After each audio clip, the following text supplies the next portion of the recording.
Olá, meu nome é Marla. Essa é a quarta aula da disciplina Histologia Especial Comparada.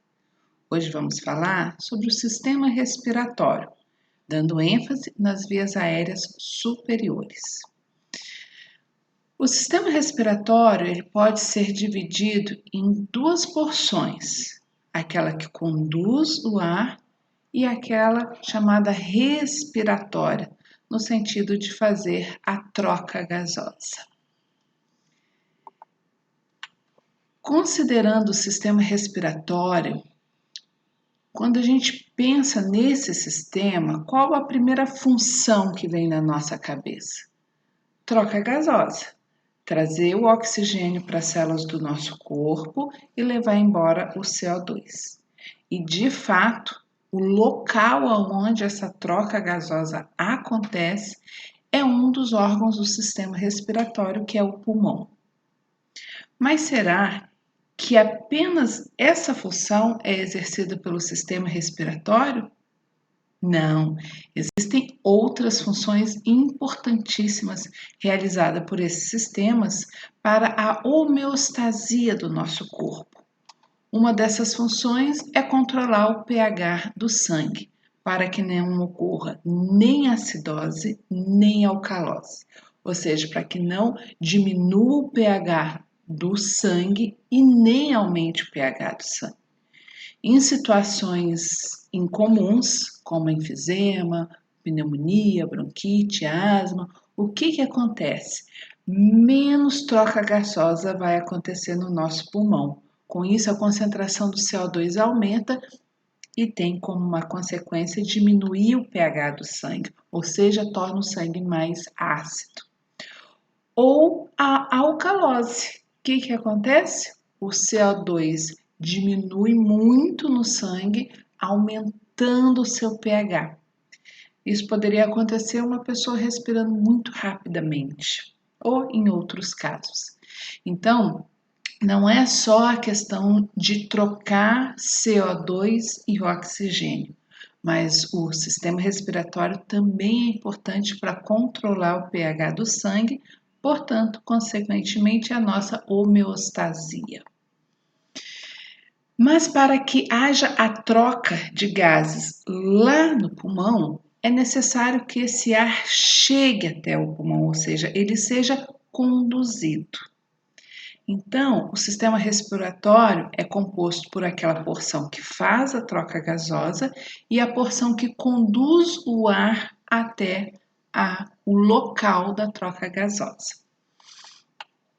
Além de conduzir o ar durante esse trajeto, o sistema respiratório, a porção condutora, as vias aéreas superiores, eles vão protegendo o nosso corpo. Como? Limpando, eliminando os patógenos. Porque no que a gente inspira não só oxigênio, mas todas as impurezas que estão no ar, inclusive patógenos. Então é necessário proteger o nosso corpo dessas substâncias estranhas e dos patógenos. Como? Fazendo uma limpeza. Como que essa limpeza é feita? Então, no nosso sistema respiratório, na porção superior, até dentro do pulmão, nos brônquios, bronquíolos, existe a produção de muco. Produção de muco tem a ver com glândulas. Então, é produzido um muco aonde os patógenos ou impurezas ficam aprisionados e eles então são eliminados através da função dos cílios. Por isso a imagem aí de uma vassoura. Essa vassoura seria uma analogia aos cílios da porção condutora do ar. E além desse sistema de proteção, que é produção de muco, limpeza através dos cílios, ainda tem as células que fazem a defesa desse sistema. Não só a purificação deste ar, eliminando impurezas e patógenos, mas também aquecer o ar.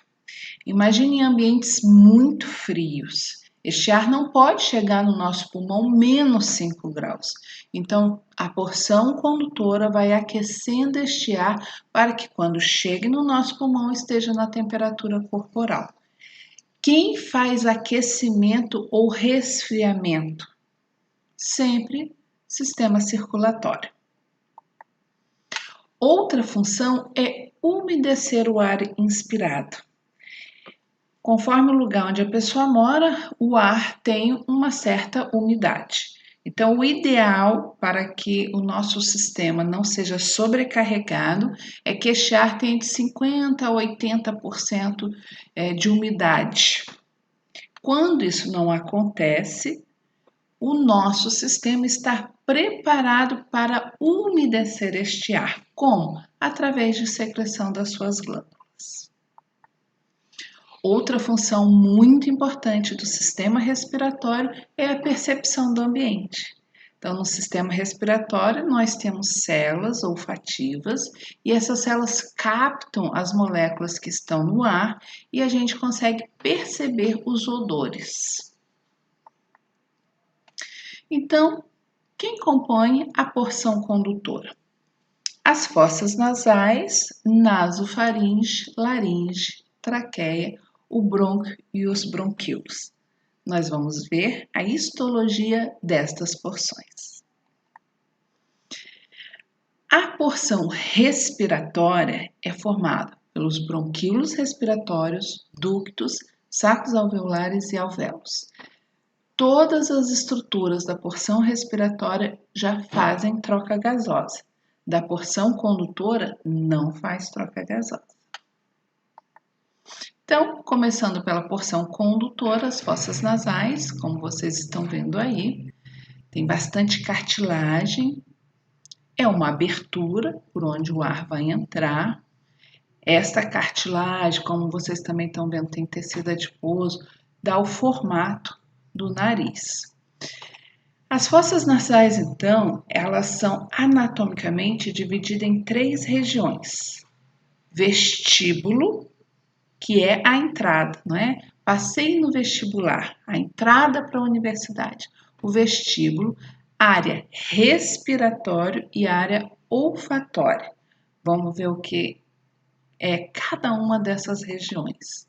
Então, o vestíbulo já é a primeira porção, essa que é mais dilatada das fossas nasais. O ar vai entrar por aí, ou seja, essa região está diretamente exposta ao meio ambiente. Aqui nós temos a pele e quando entra nas fossas nasais vai ter uma transição para uma mucosa. Então o epitélio continua estratificado, pavimentoso, queratinizado. E à medida que vai entrando, vai diminuindo essa queratinização e mudando de epitélio. Nós temos nesta entrada, que é perceptível, os pelos do nariz, chamado de vibriças. E ali tem muitas glândulas. Ainda sebáceas e a sudorípara, lembra que é uma região de transição de pele e mucosa? Então, ele é muito semelhante à nossa pele. Qual a relação da morfologia com a fisiologia?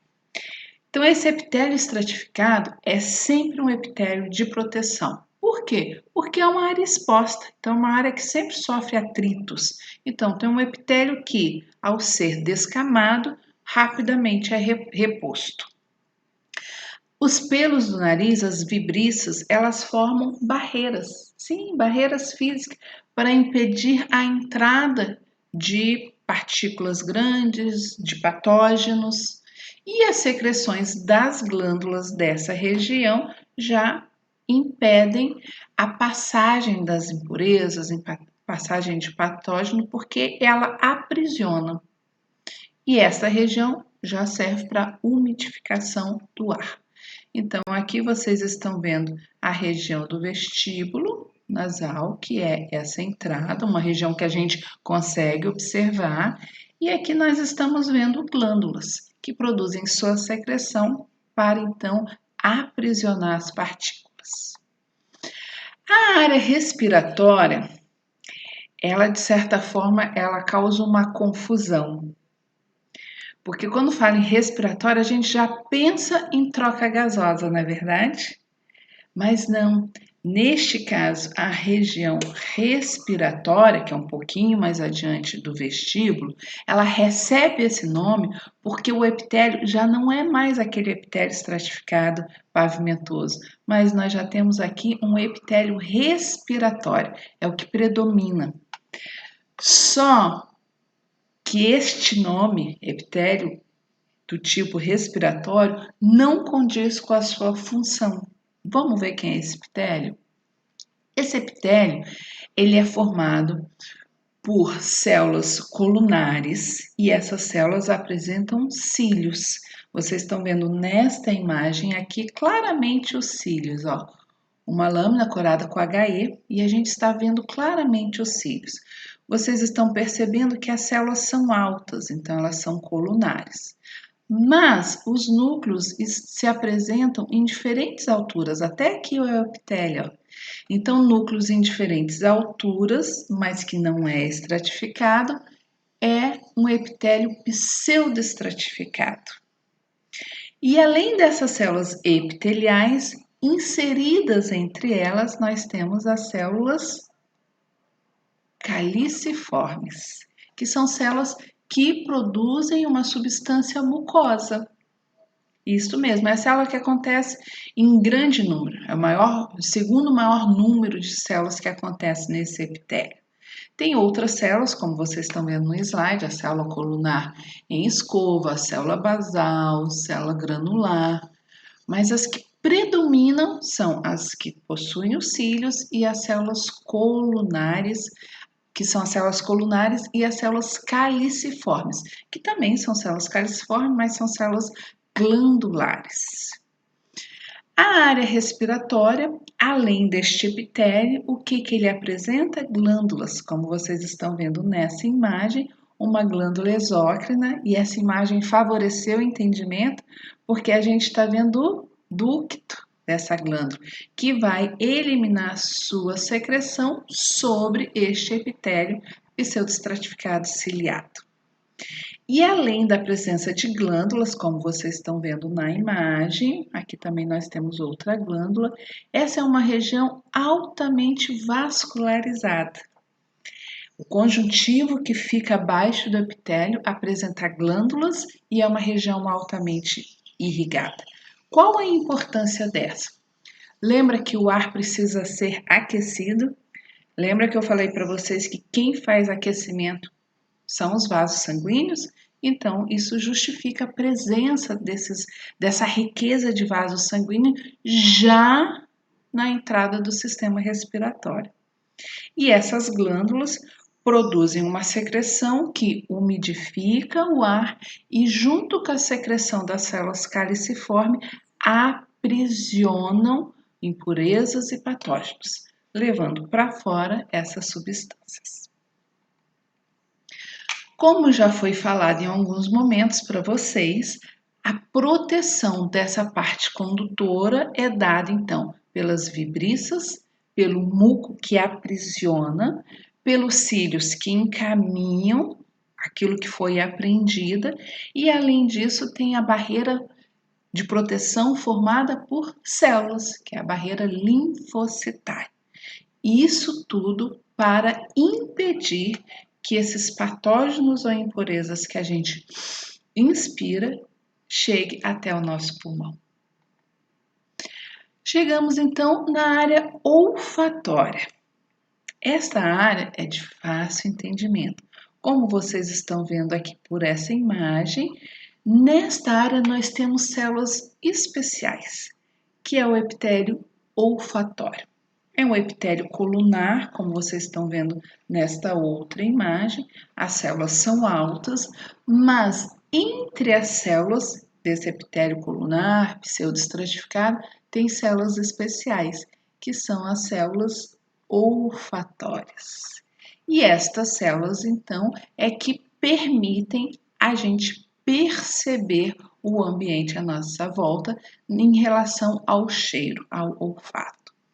Também sempre a presença de glândulas, neste caso, glândulas tubulacinosas serosas. Essas células são responsáveis, então, pela percepção dos odores do ambiente. E as glândulas associadas a estas células são importantíssimas para limpar este ambiente. Porque senão a mesma molécula odorífera ficaria presa nessas células. Então, de manhã, quando você fez o café, se aquela molécula do odor não sair dali, vai dar 8 horas da noite e você ainda está sentindo o cheiro do café da manhã. E impediu que essas células tivessem acesso a outras moléculas de odores. Por isso essas glândulas são importantes, para limpar esta região olfatória, para que novas moléculas possam se conectar, se ligar às células olfativas. Estas células, elas têm um tempo de vida limitado. E, diferente de epitélio que sempre é reposto, estas células elas são repostas quando o indivíduo é jovem, mas com o tempo elas deixam de ser substituídas. E aí as pessoas vão perdendo o olfato. Talvez você tenha percebido que seus avós ou bisavós, pessoas mais velhas, já não conseguem sentir o cheiro das coisas. E como o cheiro e paladar está associado, essas pessoas também vão deixando de ter vontade de comer porque já não estão mais sentindo o gosto, né? Essas duas sensações elas são ligadas. Ou pessoas, dependendo de onde elas trabalham, qual tipo de produtos químicos, essas células podem ser afetadas. Podem ser afetadas temporariamente, como agora no caso do Covid, e depois essas células fazem mitose, elas voltam, elas se recuperam e a pessoa volta a sentir o cheiro. Ou se a exposição é contínua, aí essas células vão morrer e como elas sempre estão sendo afetadas continuamente, elas não conseguem mais ser repostas. E aí a pessoa perde o olfato definitivamente. Na face, nós temos os seios paranasais na volta das narinas. São cavidades em ossos. Quais ossos? Frontal, maxilar, etimoide e esfenoide, como mostra a figura. Que epitélio existe no interior dos ossos? O epitélio do tipo respiratório. Ali já não tem muitas células caliciformes, é um pouco menos a quantidade. Abaixo daquele epitélio tem um tecido conjuntivo. E esse tecido conjuntivo abaixo do epitélio, a gente chama de lâmina própria, ele tem as mesmas características do que a gente falou para a área respiratória. Tem glândulas e é altamente irrigado. E este muco que é produzido nessa cavidade, ele não fica aí, porque se tem epitélio respiratório, se tem glândulas, está sendo produzido muco. Mas esse muco constantemente ele é drenado para as fossas nasais, e aí das fossas nasais ele vai ser retirado. Esta região é muito importante para a nossa saúde. O que acontece nessa região? Como vocês estão vendo nessa imagem de raio-x, quando a região está escura, significa que ali dentro daquele osso tem ar. Então, o raio-x passa e é revelado na tela. Mas quando está esbranquiçado, como vocês estão vendo nesta imagem, o seio nasal está obstruído. Obstruído por quem? Por secreção. Tá? Então, a secreção, por algum motivo, não sai dessa região e pode acontecer que aconteça uma infecção viral, que é a rinocinusite, e pode acontecer uma infecção secundária causada por bactéria. E vocês perceberam quando está com sinusite, às vezes até a voz muda, o som da voz muda. Por quê? Estes ossos da face, eles auxiliam sim a formação da voz, né? Como uma caixa de som. E outra função super importante é aquecer o ar inspirado, umidificar, e o fato deles não serem ossos compactos, eles diminuem o peso do crânio. Só fazer relação com os ossos pneumáticos das aves. As aves, como são vertebrados que voam, não podem ter um peso muito grande, eles têm que ser leves. Então, o que daria maior peso seria os ossos. Os ossos, então, apresentam muitas cavidades. E esses ossos da nossa face são importantes, como vocês viram, realizam várias funções, mas não podem pesar a cabeça. Então, são ossos oco. Continuando as fossas nasais, vai ter a nasofaringe. E a nasofaringe é a primeira parte da faringe, né?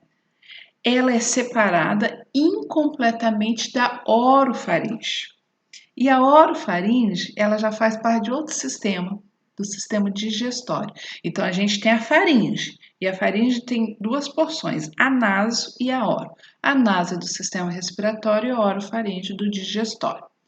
Na nasofaringe, aquela que está relacionada com o respiratório, qual o epitélio que nós vamos ter? O epitélio respiratório. E é nessa região que tem uma tonsila, que a gente vai estudar dentro do sistema linfático. Essa tonsila ela é mais comumente chamada de adenoide. E quando a gente está com alguma infecção, normalmente ela aumenta de tamanho, comprometendo até o som da voz.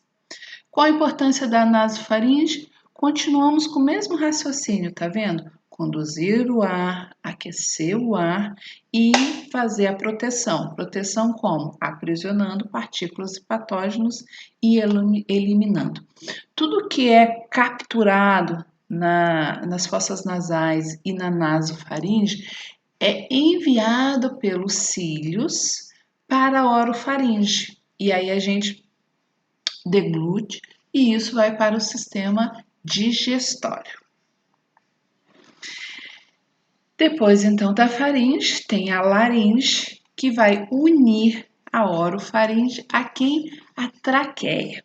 Então, de fato, num determinado momento da nossa anatomia, o respiratório e o digestório estão intimamente ligados. Mas então, agora nós temos a laringe, que vai ligar esta região do respiratório à traqueia. E aí sim nós vamos ter apenas sistema respiratório. Na laringe, então, o epitélio continua sendo respiratório, tá vendo? A gente tinha o pavimentoso estratificado, semelhante à pele, depois passa a ser respiratório e continuamos a ter o respiratório.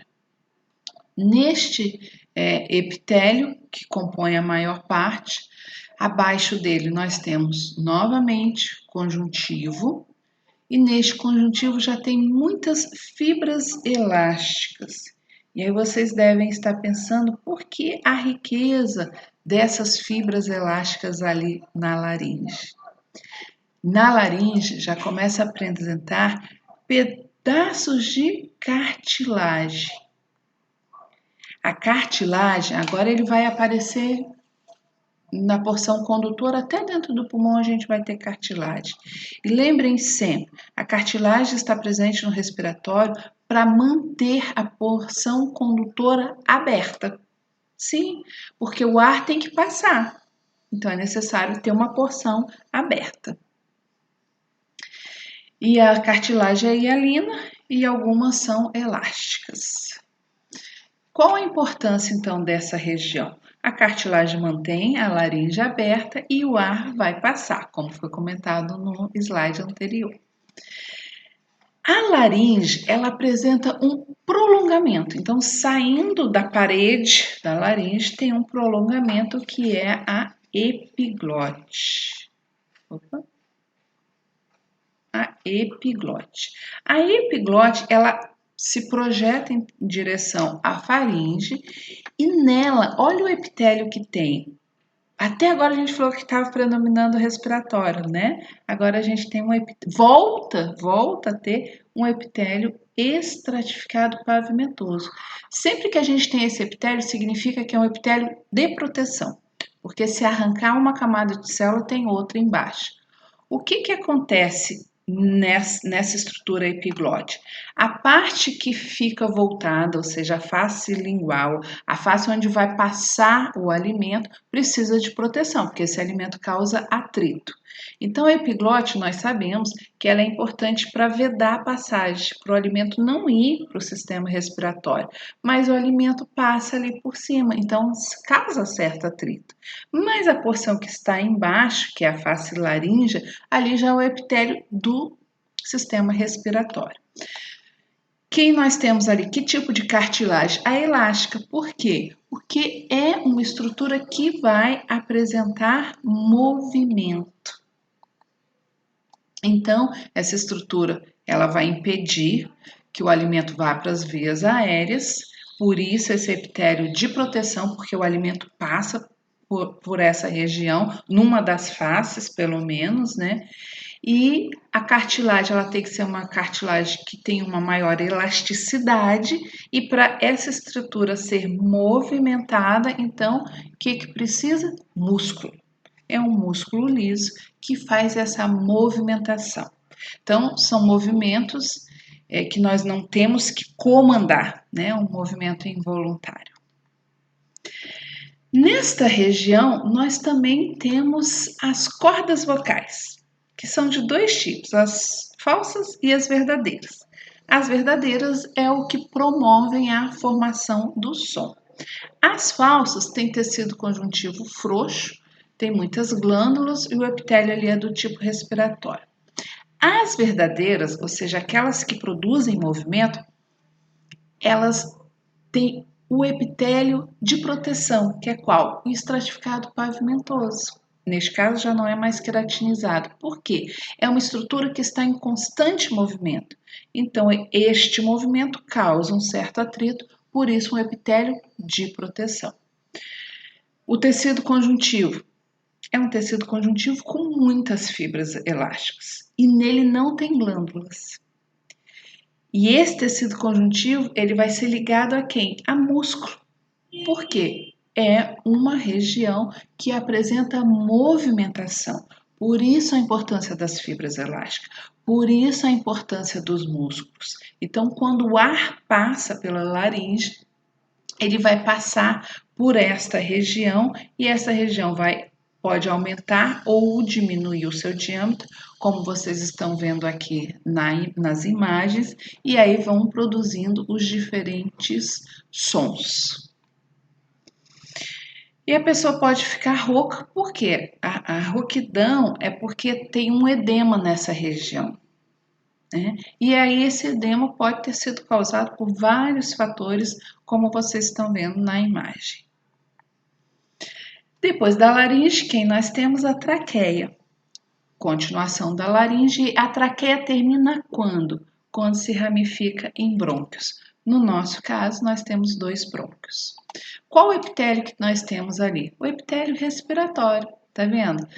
Na porção inicial do sistema respiratório, o que nós temos? O epitélio ou vai ser estratificado pavimentoso ou vai ser respiratório. Onde tem estratificado pavimentoso? Aonde tem atrito, onde essas células têm que ser repostas, E nas demais regiões, o epitélio respiratório.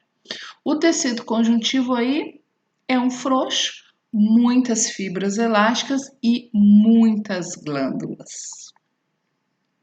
E na traqueia, no Homo sapiens, nós temos cartilagem hialina, como vocês estão vendo neste esquema. Esta cartilagem é em formato de C. Vocês estão vendo aqui, ó, a cartilagem da traqueia em formato de C.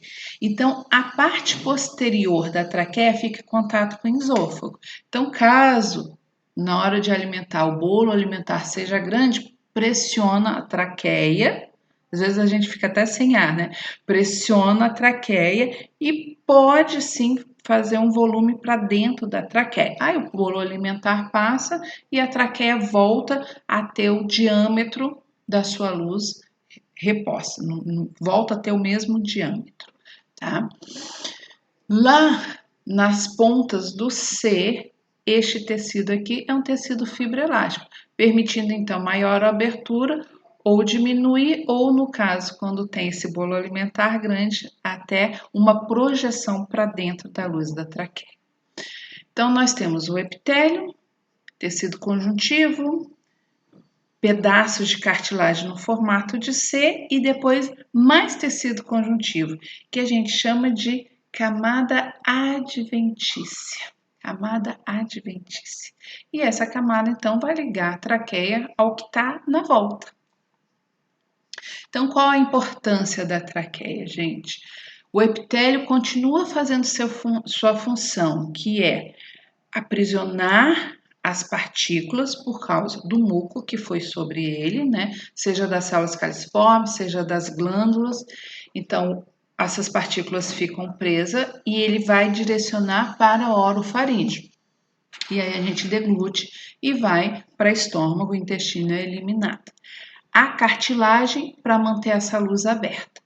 O tecido fibroelástico e músculo permitem que este órgão mude sim o seu formato, reduzindo o seu diâmetro ou aumentando. Por exemplo, num caso de tosse, quando a pessoa está tossindo, o que significa tosse? Que você quer retirar algo, é necessário retirar alguma coisa que está no sistema respiratório que não deveria estar ali, como saliva ou até partícula de alimento, ou um inseto que entrou, né, e foi para a porção respiratória. Então, no que a pessoa tosse, a tossida, serve para quê? Para reduzir o diâmetro da luz da traqueia e, com isso, reduzindo o diâmetro, a velocidade do ar aumenta. E aí consegue retirar aquilo que estava dentro da porção respiratória. Este é o objetivo de quando a gente tosse. Tanto que a gente tosse mais em que situação? Numa gripe, né? O que acontece na gripe? Na gripe, no resfriado, significa que estamos com algum problema respiratório, né?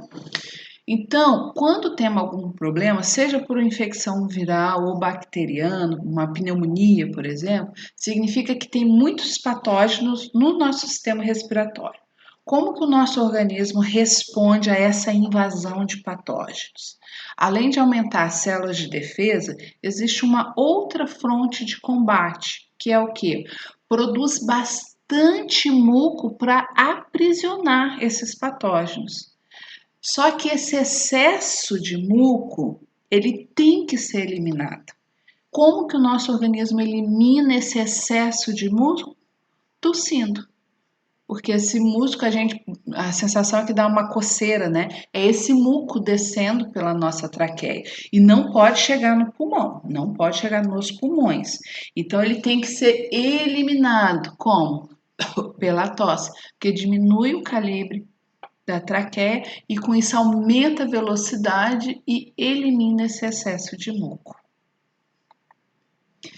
As dúvidas tiramos na aula síncrona. Até a nossa próxima aula.